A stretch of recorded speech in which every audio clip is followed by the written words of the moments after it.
I watch Maya's hand freeze on my desk drawer, fingers wrapped around the leather-bound journal I've been writing in for the past 3 months. She doesn't know I'm standing in the doorway. She doesn't know I've been waiting for this exact moment since I opened my eyes on my 18th birthday and found myself 5 years in the past. Looking for something? I ask, my voice pleasant, almost warm. She jumps, spinning around with the diary clutched to her chest like she has every right to it. My stepsister has always been beautiful in that effortless way that made people gravitate toward her. Glossy black hair, wide doe eyes, the kind of delicate bone structure that photographs well. In my first life, I'd admired her. Loved her even, in the desperate way of someone starving for family affection. I'd shared everything with her. My college essays, my boyfriend, my dreams, my weaknesses. She'd taken them all and made them her own while I watched from the sidelines, confused about how I'd become a supporting character in my own life. I was just, she starts, then stops, recalibrating. Maya's always been quick on her feet. Mom asked me to grab your laundry and I saw this on your desk. I thought it might be your homework planner. I wanted to make sure you weren't falling behind in your classes. The lie is smooth, delivered with just the right amount of sisterly concern. In my previous life, I would have believed her. I would have apologized for leaving my things where she might accidentally find them. I would have handed over the diary myself if she'd asked, because that's what sisters did, wasn't it? They shared everything. How thoughtful, I say, extending my hand. I'll take it back now. For a moment, I see the calculation in her eyes. She's weighing her options, trying to determine if she can brazen this out, if she can claim some justification for keeping it. But I'm standing between her and the door, and we both know she's been caught red-handed. Slowly, reluctantly, she places the journal in my palm. Thanks for looking out for me, I add, my smile never wavering. She leaves with a wounded expression that would have gutted me before. Now, I simply close the door behind her and return to my desk, opening the diary to the last entry I'd written just that morning. The handwriting is neat, methodical, nothing like the emotional scrawls that had filled my journals in my previous life. March 15th, 2019. Maya took the SAT study guide I left on the kitchen table. She'll use my notes to score higher than me, just like she did before. This time, I've filled the guide with wrong answers. The real material is hidden in my locker at school.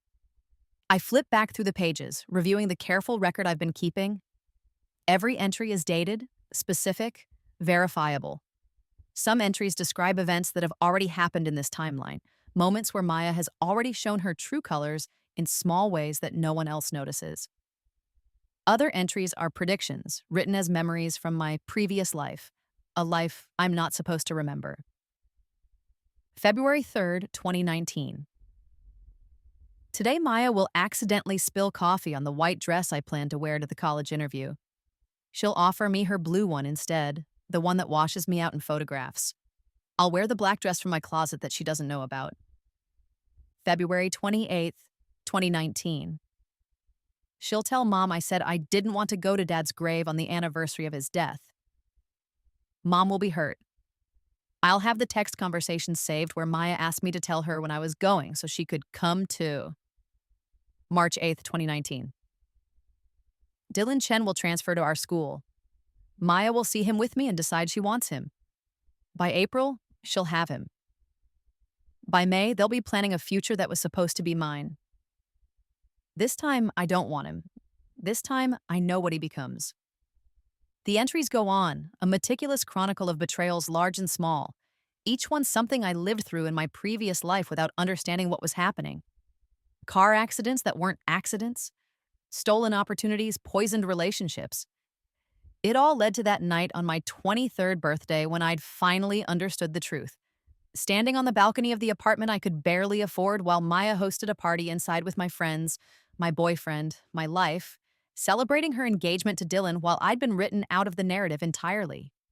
I'd had a glass of wine too many, or maybe the railing had been weaker than I thought, or maybe I'd simply given up. The details didn't matter. What mattered was opening my eyes in my childhood bedroom 5 years earlier with every memory intact. I hadn't screamed or cried or tried to tell anyone what had happened. I'd learned in my first life that no one would believe me over Maya. Instead, I'd started taking notes, building a case, waiting for the right moment. That moment is now. I leave the diary on my desk, positioning it carefully in the center, where the afternoon sun from my window illuminates it like a spotlight. Then I go downstairs to where my stepmother, Linda, is preparing dinner. She looks up when I enter, her smile warm but distracted. Linda isn't an evil stepmother from a fairy tale. She's simply a woman who loves her daughter more than she could ever love someone else's child, which is natural, I suppose. Understandable. In my first life, I'd broken myself trying to earn her approval. In this life, I know better than to waste the energy. Maya seemed upset when she came down, Linda says, chopping carrots with practiced efficiency. Did something happen? I caught her going through my things, I say casually, reaching for an apple from the fruit bowl. She said she was looking for my laundry. Linda's knife pauses for just a fraction of a second. I'm sure she was just trying to help. You know how thoughtful she is. I agree, biting into the apple. Very thoughtful.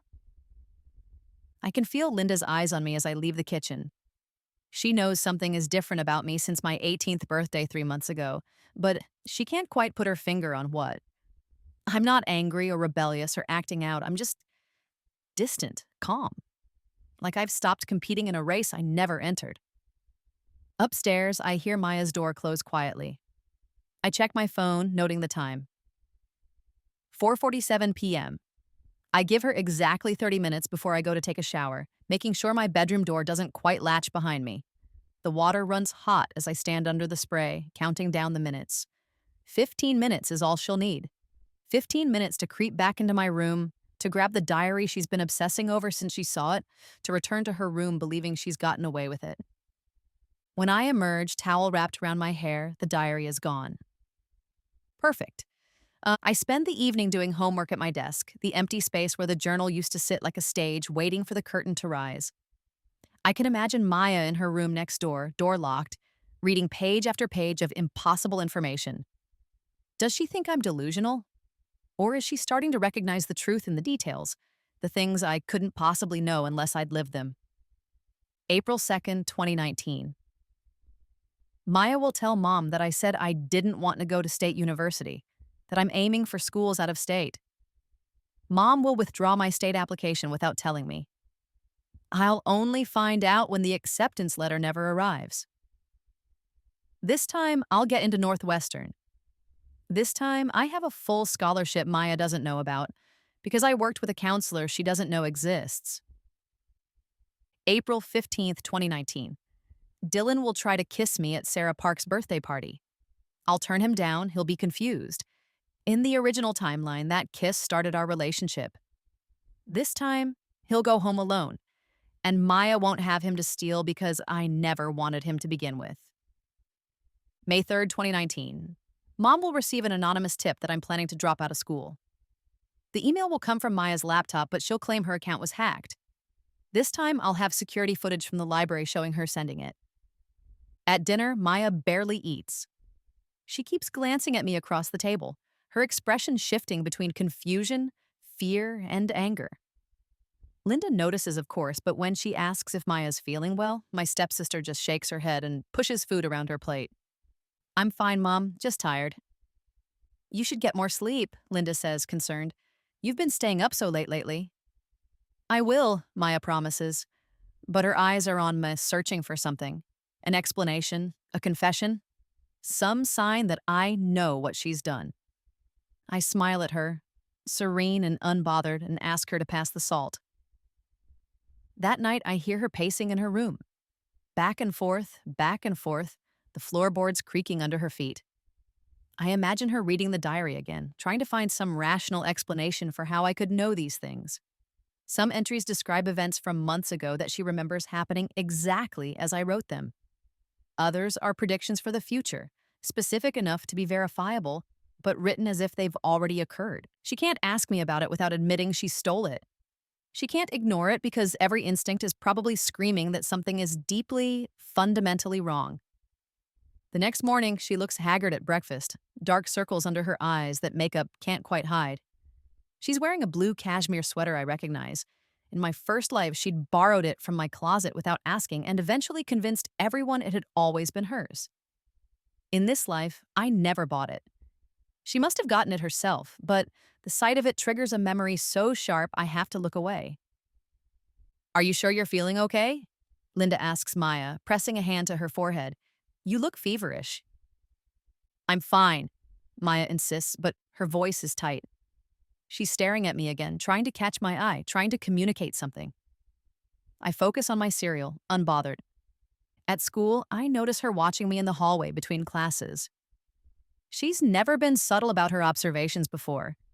She'd always acted like she had every right to monitor my life, to know my schedule, to insert herself into my spaces. But this is different. This is surveillance driven by fear. During lunch, I sit with Jessica Park and Chen Wei, friends from my AP chemistry class who I barely knew in my first life because I'd spent all my time trying to maintain relationships with Maya's crowd. They're discussing the upcoming science fair, debating project ideas with the kind of passionate intensity that I find refreshing after years of Maya's social circle, where conversations were mostly about who was dating whom and what everyone was wearing. You should do something with chemical luminescence, I suggest to Jessica. The judges love visual demonstrations, and you could tie it into practical applications like emergency lighting. That's brilliant, Jessica says, pulling out her phone to take notes. Where do you come up with this stuff? I read a lot, I say simply, which is true enough. In my previous life, I'd spent my early 20s working retail jobs and taking night classes, desperately trying to catch up to the future Maya had stolen. I'd read extensively during those lonely years, everything from chemistry textbooks to legal journals to psychology papers about narcissism and family dynamics. All that knowledge has come back with me, giving me an advantage I hadn't had the first time around. I see Maya standing near the lunch line, holding a tray but not moving, just staring at me with an expression I can't quite read. When she realizes I've noticed her, she quickly looks away, but not before I catch the fear in her eyes. Good, let her be afraid. That afternoon, I find a note slipped under my bedroom door, Maya's handwriting, the letters slightly shaky. We need to talk. Meet me at the old playground after dinner. I fold the note carefully and add it to the box under my bed where I'm collecting evidence. Then I text my friend Marcus, whose older brother is a law student at State. Hey, still okay for me to stop by around 7? Want to ask your brother about that internship opportunity. I have no intention of meeting Maya alone. But I do text her at 6:55 p.m. Can't make it to playground. Family thing came up. Maybe tomorrow? Her response comes within seconds. This is important. I need to talk to you about something you wrote.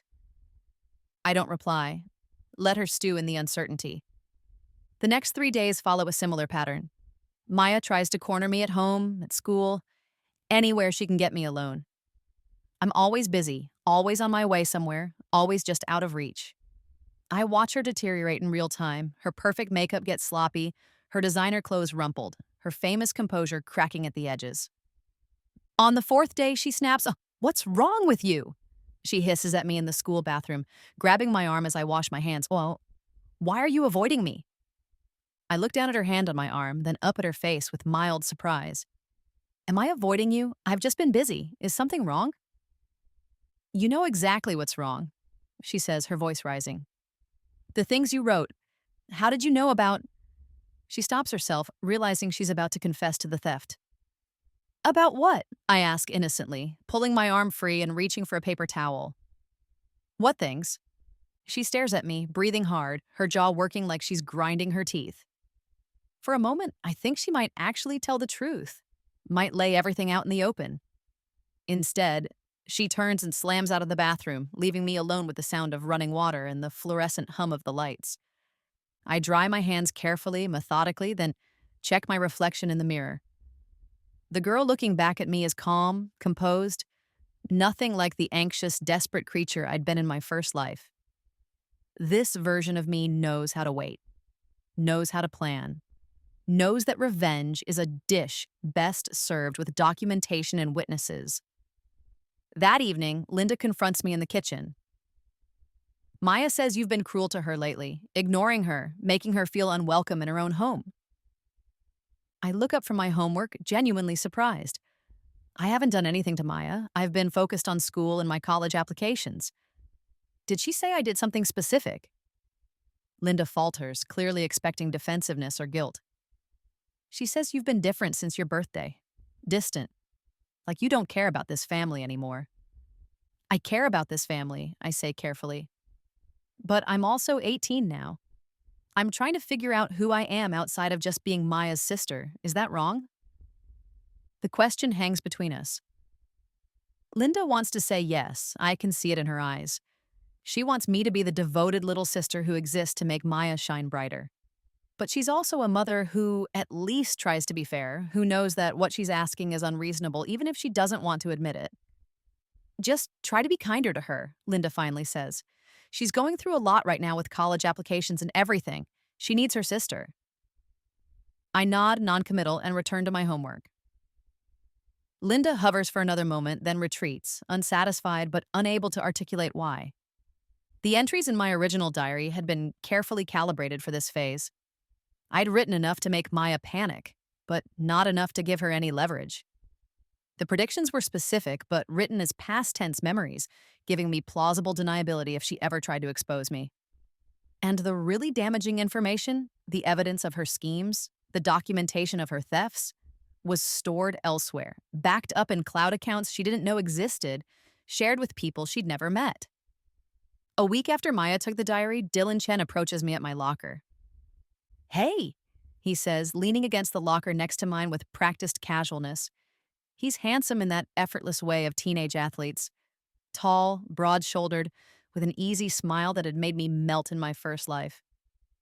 Now I just see the weakness in his jaw, the calculation in his eyes as he sizes me up like a puzzle to solve. Hey, I respond neutrally, sorting through my textbooks. I wanted to ask you something, he continues. There's a party at Mike's house this weekend. I thought maybe you'd want to go with me. In my first life, this had been the beginning of everything. 2 years of dating that had felt like a fairy tale, until Maya had decided she wanted him.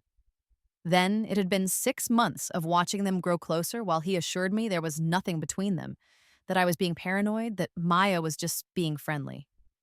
The breakup had been brutal, made worse by the fact that everyone had taken their side, painted me as the jealous sister who couldn't handle her stepsister's happiness. That's nice of you to ask, I say, closing my locker and giving him a polite smile. But I'm not really interested in dating right now. I'm focused on school. He blinks, clearly not expecting rejection. Oh, okay, maybe another time? Maybe, I agree, knowing there will never be another time. I walk away, leaving him confused by the locker bank. I feel Maya's eyes on me from down the hall. She's seen the whole exchange. In the original timeline, Dylan asking me out had been the catalyst for her campaign to take him from me.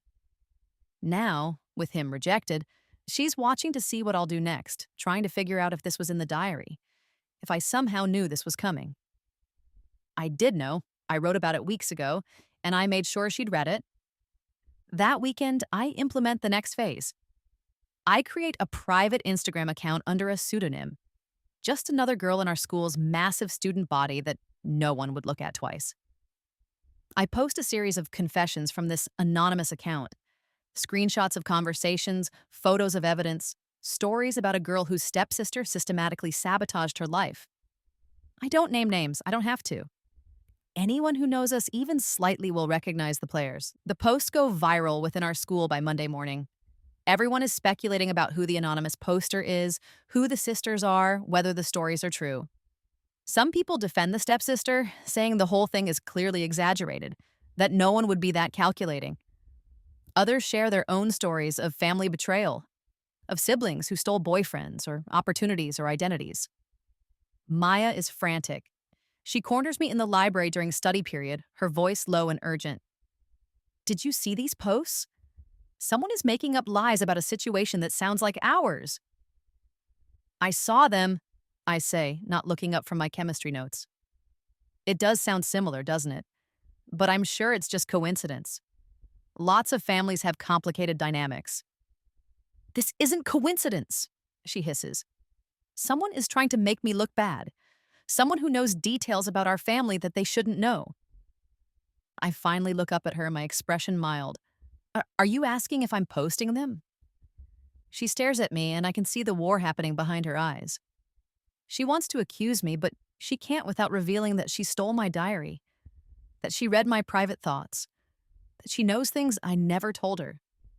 I just think it's strange timing, she finally says, right after you've been acting so weird.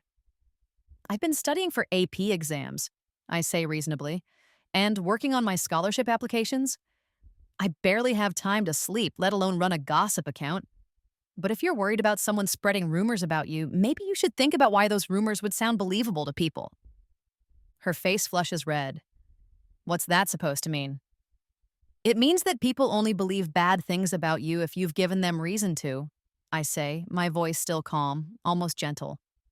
If everyone who knows you immediately assumes you're the villain in these stories, maybe you should ask yourself why.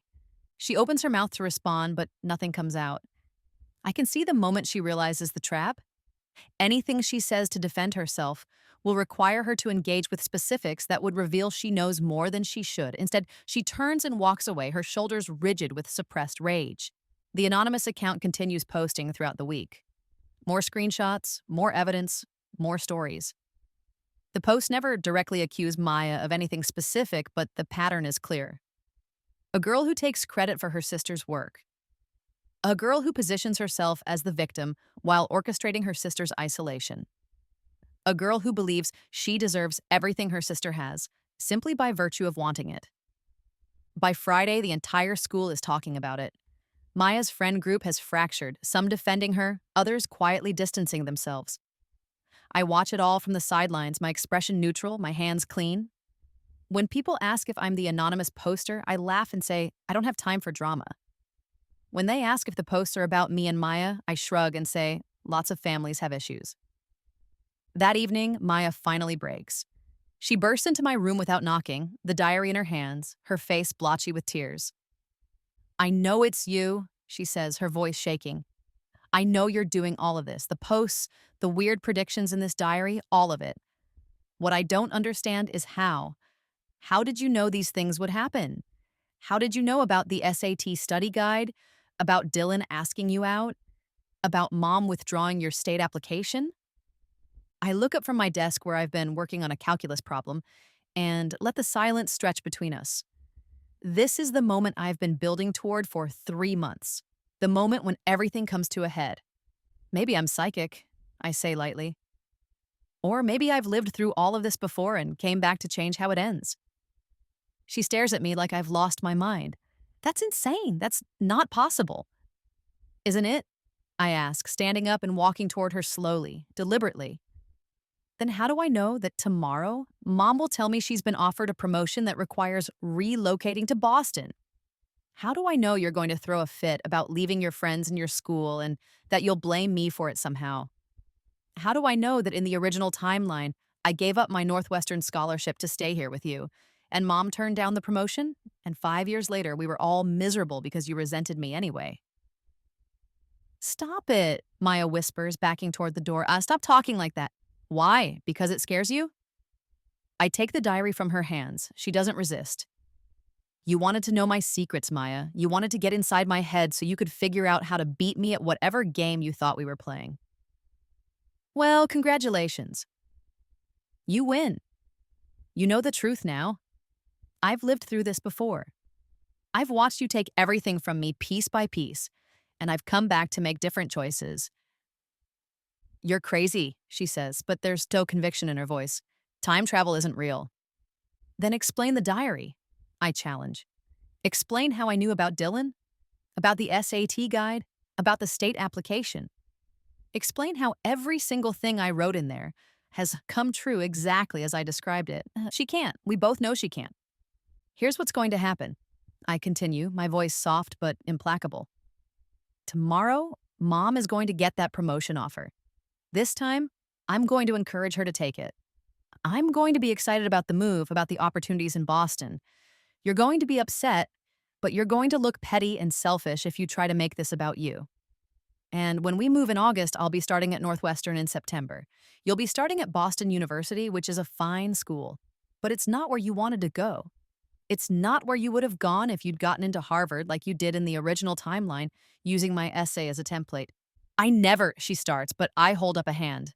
Don't. We're past the point of lying. I flip open the diary to a specific page. March 1st, 2019. You asked to read my college essay to give me feedback. You took photos of every page with your phone. 2 weeks later, you submitted a version of it as your own to Harvard. You got in. I got a rejection letter. This time, I wrote a completely different essay and applied early decision to Northwestern. You wrote your own essay, and it wasn't strong enough for Harvard. Sometimes karma doesn't need me to intervene. Sometimes it just needs me to stop helping you cheat. Maya's face has gone white. How did you? I told you. I've lived this before. I closed the diary and set it on my desk. In my first life, I didn't understand what was happening until it was too late.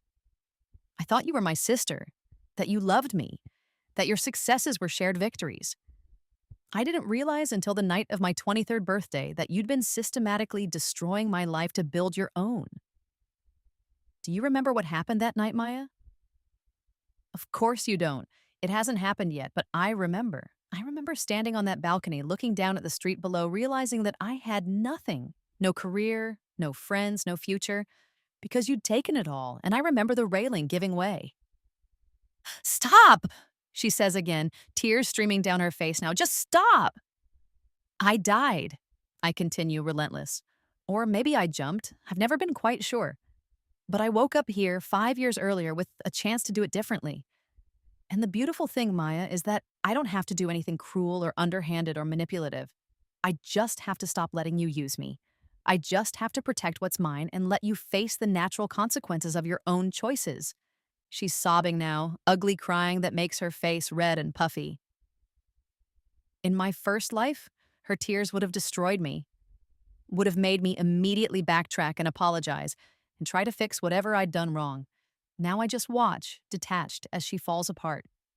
I never meant, she gasps out between sobs. You always made everything look so easy, and I had to work so hard, and it wasn't fair. So you decided to take shortcuts. I finish for her. Using my work, my ideas, my relationships. And you convinced yourself it was okay because I had so much, and you had to struggle. Except I was struggling too, Maya. I was just struggling quietly because no one cared about my problems the way they cared about yours. I'm sorry, she whispers. I'm so sorry. I know you are, I say, and I mean it. She's sorry now because she's been caught, because the future she'd been planning is crumbling, because I'm not playing the role she needs me to play anymore. But sorry doesn't give me back the years you took from me the first time around. Sorry doesn't undo the damage. So here's what's going to happen going forward. You're going to stay out of my life. You're going to stop borrowing my things, stop helping me with my applications, stop befriending my friends. You're going to build your own life with your own work. And if you ever try to sabotage me again, I'll release every piece of evidence I've been collecting. The photos, the screenshots, the timestamp documents showing your plagiarism. I've got it all backed up in places you'll never find, shared with people who'll release it if anything happens to me. Do you understand? She nods, still crying, and for just a moment I feel something like pity for her. She's not a monster, not really. She's just a girl who wanted to be special, who took the easiest path to get what she wanted, who never thought about the cost to the person she was stealing from. In another life, maybe we could have been real sisters, supporting each other instead of competing. But that life isn't this one. You can keep the diary, I tell her. I don't need it anymore. Everything I wanted to happen has already been set in motion. And Maya, you should know, in the original timeline, after I died, you were miserable. You had everything you thought you wanted, but it didn't make you happy. Dylan cheated on you with your maid of honor. Your career imploded because you'd built it on stolen work and someone finally noticed. Mom never forgave herself for choosing your needs over mine. The life you were trying to build was hollow. Maybe this time, with the truth out in the open, you'll have a chance to build something real instead. She leaves without another word, taking the diary with her. I hear her bedroom door close and then the sound of renewed sobbing through the walls. I return to my calculus homework, but I can't concentrate. The confrontation has left me shaking, adrenaline flooding my system even though I'd stayed outwardly calm the entire time. Part of me feels vindicated, part of me feels empty. Part of me wonders if I've become the villain in this version of the story, but then I remember the balcony, the fall, the realization that I'd been written out of my own life so completely that no one even noticed I was gone. And I know that protecting myself, setting boundaries, refusing to be a victim again, none of that makes me a villain. It just makes me someone who learned from her mistakes. The next morning, exactly as I predicted, Mom announces her promotion at breakfast. She's nervous, clearly expecting resistance. But when I immediately congratulate her and start talking enthusiastically about Boston, she looks stunned. You're not upset?" she asks. "About leaving your school and your friends?" "I'm graduating in 3 months anyway," I point out. "And Boston has great colleges. This is an amazing opportunity for you, Mom. We should celebrate." Linda looks between me and Maya, who's sitting silently at the table, her eyes red from crying all night. "Maya, what do you think?" "It's fine," Maya says quietly. "If it's what you want, Mom." Linda clearly doesn't know what to make of this response. She'd been bracing for a fight, had probably prepared a whole speech about family sacrifices and new beginnings.